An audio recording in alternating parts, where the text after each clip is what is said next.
নমস্কার, ডিভোটি বাংলা চ্যানেলে আপনাদের স্বাগত।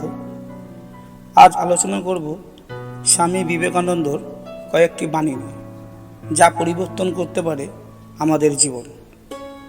চলুন জেনে নিই সেই সব বাণী সম্বন্ধে।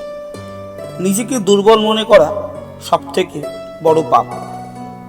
ঈশ্বরের সান্নিধ্য পেতে হলে জীব সেবা করুন। ঈশ্বরের আরেক নাম পরমাত্মা।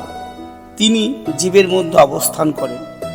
জীবে প্রেম করে যেই জন, সেই জন সেবিছে ঈশ্বর। তুমি খ্রিস্টের মতো ভাবলে তুমি একজন খ্রিস্টান, তুমি বুদ্ধের মতো ভাবলে তুমি একজন বৌদ্ধ। তোমার ভাবনা অনুভূতি তোমার জীবনের জীবন শক্তি। কখনো না বলো না, কখনো বলো না আমি করতে পারবো না। তুমি অনন্ত এবং সব শক্তি তোমার ভিতর আছে, তুমি সব কিছুই করতে পারবে।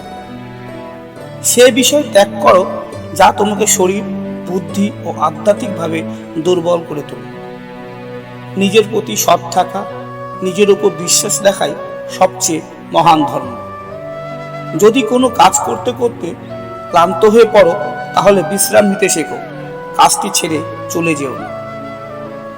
জীবনে একটি মাত্রই বস্তু আছে যা যে কোনো উপায়ে লাভ করতে হবে, সেটি হচ্ছে ভালোবাসা। পেছনে তাকিও না, শুধু সামনের দিকে তাকাও। অসীম শক্তি, অসীম উদ্যম, অসীম সাহস এবং অসীম ধৈর্য সম্পূর্ণ মানুষ পারে যে কোনো কাজকে সম্পন্ন করতে। যেখানে বুদ্ধি বিচার শেষ, সেখানেই ধর্মের আরম্ভ। ভালোবাসা দাও, সেবা দাও, সাহায্য দাও। যতটুকু তোমার কাছে আছে সব দিয়ে দাও, কিন্তু সাবধান, বিনিময়ে কিছু চেও না, তাহলেই দুঃখ পাবে। প্রত্যেকের জীবন আলাদা, প্রত্যেকের লড়াই আলাদা, প্রত্যেকের স্বভাব আলাদা। তাই সবার কাছে একটাই মানসিকতা আশা করা ভুল। ওঠো, জাগো এবং লক্ষ্যে না পৌঁছানো পর্যন্ত থেমো না। একটি লক্ষ্য গ্রহণ করো এবং সেই লক্ষ্যের উপর নিজের ধ্যান, জ্ঞান, চিন্তা ধারাকে উৎসর্গ করো।